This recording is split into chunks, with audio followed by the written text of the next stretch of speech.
This is the Tac Force Reptile folding karambit. All right, this is part of my series on extreme budget karambits. Notice the very large glass breaker pommel. Nice. This karambit actually surprised me. Its construction is much more solid than other stuff in this price range.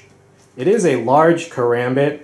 All right, that one below it is one of the smallest ones made by the same company. All right, so you can see the difference there. Now you can see that blade shape. It's less pointy than most karambits. It's a heavily built knife, aluminum handle scales with steel liners. All right, and this should give you a better idea of the size. My hands are medium-sized hands, and as you can see, I have substantially more room on the handle. And yes, I do know that the traditional way is reverse grip. However, there is a drawback to this karambit. Basically, the curve of the handle, it's not curved enough. All right, so when you hold it in the traditional grip, the blade is not far enough forward to get in a good technique. All right, so the ergonomics of that are off, at least for the traditional grip. How would I fix that? You would have to hold it without putting your finger in the ring. That allows you to get the blade more forward. All right, so you'd have to compensate in that way. All right, more on the construction. You see it's open pillar.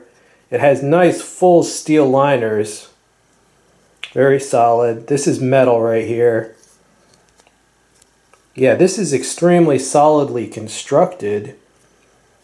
And because of the size of the partial tang, you know, and how much is in contact in this pivot area, the pivot is very solid too. There's no play or anything. So surprisingly strong. There you see the blade shape. It's only semi-pointed. Could be a lot more pointed. All right, and you see it has these big grooves here. These are actually on a lot of traditional karambits, and you can actually you can do things with manipulating a blade, or you can rake those against some sensitive area, right, of a combatant. But I have to be honest, with a folding karambit, I would never do any techniques with the spine side, because that's just asking for trouble. Okay, I would never do those.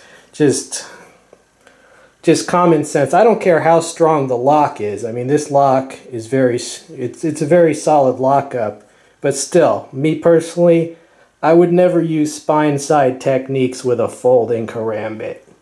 All right, now the deployment on this is excellent, but before I show that, I want to explain that this is an assisted. It is not an auto. Repeat, it is not an automatic knife, which is good, because you can't really sell those in like half the states, all right? This, it's legal everywhere. Now, how do you tell the difference between this, an assist, and an auto? Right here, you see it's open. It's partially open. A true auto, you can't halfway open an auto. It's either closed or it springs out all the way automatically. All right, so if you can partially open it like this, it's not an automatic, and therefore that allows them to sell this knife to you. The opening hole doesn't work very well, but as I said, the flipper works extremely well. All right, and as I said, it's as fast as an auto, but legally speaking, because you can open it this far without it automatically opening, it's legal. So final summary on this karambit: surprisingly strong and solid construction, very good deployment, very good lockup. This could be useful in rescue work as well as pressure points, and as an impact device. Really, this is a very nice karambit for the price, very solid. The only drawbacks, well, it's basically it's not very pointed. All right, but if you do your part, that shouldn't matter too much. Yeah, so overall, this karambit, surprisingly functional for this price point. I have to say, this is I would say it's within the top 90 to 95% of stuff in this price range.